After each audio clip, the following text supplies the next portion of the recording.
मैं सर्वज्ञ एवं ईश्वर स्वरूप भैरव के अंक में नित्य निवास करने वाली नागराज को आसन बनाकर उस पर विराजमान होने वाली नागों के फनों में विद्यमान सुंदर चमकीली मणियों से शोभित शरीर वाली सूर्य के तेज के समान तेजस्वनी एवं दमकती कांति वाली तीन नेत्रों के कारण विलक्षण एवं सुंदर दिखाई देने वाली अपने हाथों में माला कुंभ कपाल और कमल के साथ साथ अर्धचंद्र को मुकुट के रूप में धारण करने से शोभित मस्तक वाली परम उत्कृष्ट भगवती पद्मावती देवी का चिंतन तथा नमस्कार करता हूँ।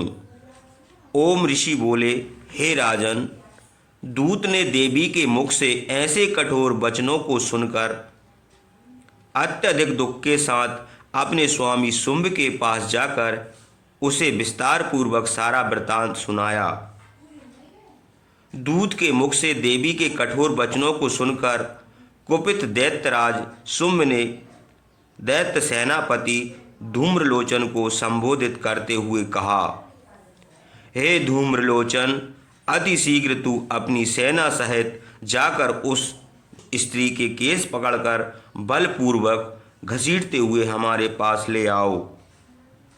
उस स्त्री का संरक्षक यदि यक्ष, गंधर्व, देवता या दूसरा कोई भी उसकी रक्षा के लिए आगे आए तो उसे निसंकोच मौत के घाट उतार देना। श्री सुमेधा ऋषि बोले, अपने स्वामी की आज्ञा पाते ही सेनापति धूम्रलोचन 60,000 दैत्य सैनिकों को साथ लेकर शीघ्र ही वहां से प्रस्थान कर गया। हिमालय पर्वत के निकट पहुंचकर धूम्रलोचन ने पर्वत पर बैठी हुई देवी को बड़े जोर से ललकार कर कहा कि तुम शीघ्र ही शुंभ और निशुंभ के पास जाओ। यदि तुम हमारे स्वामी दैत्यराज शुंभ के पास नहीं जाती हो तो मैं तुम्हारे केस बाल पकड़कर बलपूर्वक घसीटता हुआ ले जाऊंगा।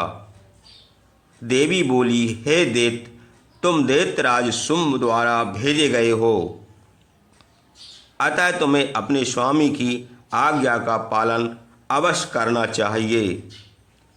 तुम बलवान हो, तुम्हारे पास हजारों की संख्या में सैनिक भी है, अतः तुम अपना अपमान भी नहीं सह सकते हो। इस स्थिति में अगर तुम मुझे बलपूर्वक घसीटते हुए ले चलोगे तो मैं क्या कर सकती हूँ। श्री सुमेधा ऋषि बोले, देवी के ऐसे कहने पर वह दैत्य धूम्रलोचन देवी को पकड़ने के लिए पहाड़ के ऊपर दौड़ पड़ा, लेकिन देवी ने उसे अपनी भयंकर हुंकार से भस्म कर दिया। इसके बाद असुरों की वह सेना अत्यंत क्रुद्ध हो गई और देवी भी उन सब पर अपने बाण और शक्ति परशु आदि अस्त्रों की भयंकर वर्षा करने लगी। देवी का वाहन सिंह गर्दन के बालों को फहराता हुआ क्रोध से भयंकर गर्जना करता हुआ दैत्यों की सेना पर कूद पड़ा।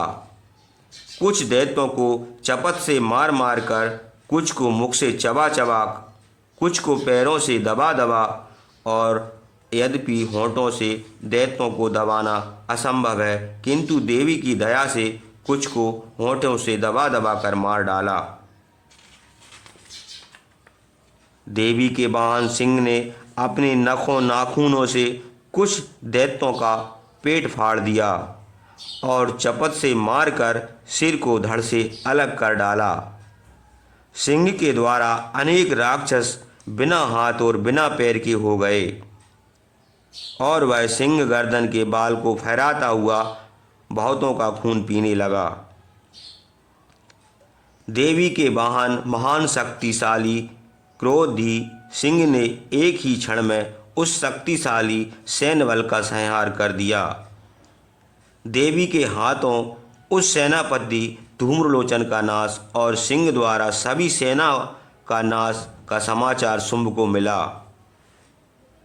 असुरराज यह जानकर अत्यंत क्रोध हुआ और क्रोधित स्वर में चंडमुंड नामक महाबलशाली दैत्यों को आज्ञा दी, हे चंड, हे मुंड, अनेक सैनिकों के साथ लेकर तुम लोग वहां जाओ और जाकर बहुत जल्द उस स्त्री को लेकर मेरे सामने उपस्थित हो। उसके केस को पकड़कर अथवा पांव से बांध कर लाओ, और यदि यह सब न हो सके तो सभी असुरों के अस्त्रों द्वारा उस स्त्री को मार डालो। यहाँ मार डालो शब्द के दो अर्थ हैं, प्राण वियोग, शक्तिहीनता। उसके शक्तिहीन हो जाने पर या मर जाने पर और सिंह के भी नष्ट हो जाने पर जल्दी से जल्दी जाओ, जहाँ तक संभव हो सके उस अंबिका को बांधकर ही ले आओ। इस प्रकार शुंभ की आज्ञा पाकर चंडमुंड इत्यादि दैत्य शस्त्रचार गुनी से सेना सहित चल दिए। दैत्यों ने पर्वतराज हिमालय की उन्नत एवं स्वर्णिम चोटी के ऊपर निश्चित भाव से अपने वाहन सिंह पर बैठी और मंद मंद मुस्कुराती हुई देवी को देखा। उन दैत्यों से कुछ दैत्य धनुष बाण खींचे हुए, कुछ तलवार लिए हुए, कुछ खाली ही हाथों से देवी के पास जा जाकर उस देवी को साथ ले जाने के लिए उद्यत एवं उत्साहपूर्ण होकर पूर्ण प्रतरण करने लगे। उसके बाद देवी ने उन दैत्यों पर क्रोध किया और क्रोध से देवी का मुख काजल के समान काला हो गया। उस देवी के भयानक टेढ़ी टेढ़ी भुएं तथा ललाट प्रदेश से एक भयावनी काली मूर्ति हाथ में तलवार और पास लिए हुए निकली। वह गले में नरों की मुंडमाला तथा शरीर में हाथी का चमड़ा पहने हुए और निर्मांस अस्थि चर्म शेष शरीर वाली अत्यंत भयंकर लग रही थी। खुले मुख, लपलपाती जीभ, अंदर को धसी तथा लाल आंखों के कारण वह डरावनी लग रही थी। उसकी हुंकार से दसों दिशाएं कांप रही थीं। वह काली सेना में जाकर महान से महान असुरों को मारती हुई राक्षसों की उस सेना को खा गई। उस काली ने हाथियों के पीछे रहने वाले महावतों के साथ पीठ पर बैठे योद्धाओं तथा अगल बगल लटके हुए घंटा युक्त हाथियों को भी एक ही हाथ से उठाकर अपने मुख में छोड़ लिया। उसी प्रकार घुड़सवारों के साथ साथ घोड़ों को तथा कोचवानों के साथ साथ रथों को मुख में फेंक फेंक कर दांतों में चबा चबा कर यमपुर में पहुंचा दिया। इसके बाद बचे हुए सैनिकों को मारने के लिए किसी की चोटी पकड़कर, किसी का गला पकड़कर और किसी को पैर से दबाकर और किसी को धक्का देकर मार डाला।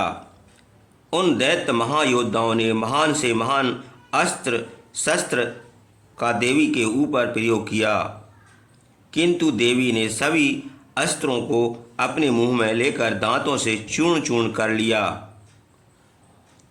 उसने विशाल कायाबली असुरों की सेना में कुछ ही को चूर्ण चूर्ण कर दिया, कुछ को खा गई तथा कुछ को मार मार कर पृथ्वी पर गिरा दिया।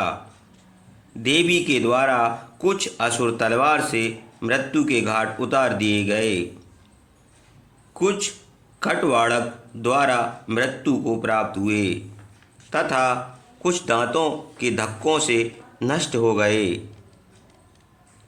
जब चंड ने यह देखा कि जल्द ही उसके सभी सैनिक देवी के हाथों से मर डाले गए तो वह क्रोधवेश में देवी की ओर दौड़ा। दौड़ते हुए चंड ने बाणों की वर्षा की और मुंड ने हजारों चक्रों को फेंक फेंक कर उस भयंकर नेत्र वाली देवी को ढक दिया। उन अनेक चक्रों को चुभते समय देवी का मुख इस प्रकार शोभायुक्त हुआ जैसे काले मेघ में सूर्य की अनेक किरणें निकलती हैं। उसके बाद भयावनी मूर्ति तथा भयंकर दांतों वाली अति भयंकर गरज न करने वाली महाकाली देवी ने अत्यंत क्रोध से भयंकर अट्टहास किया। देवी अपने सिंह पर सवार होकर चंड की तरफ क्रोधित होकर दौड़ पड़ी तथा चंड के केस सिर के बाल पकड़ने के बाद तलवार से उसका सिर काट दिया। तत्पश्चात चंड को मरते देखकर मुंड चंड का भाई देवी की तरफ दौड़ा। उसे भी देवी ने क्रोध से भरकर खड़ग से मारकर पृथ्वी पर गिरा दिया। बचे हुए सैनिक चंड तथा महाबलीशाली मुंड को गिरे पड़े देखकर डर के अपनी प्राण रक्षा के लिए भाग गए।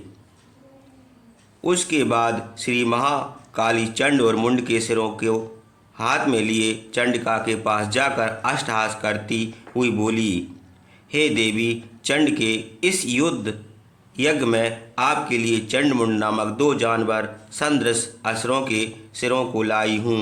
आप स्वयं शुंभ और निशुंभ को मारेंगी।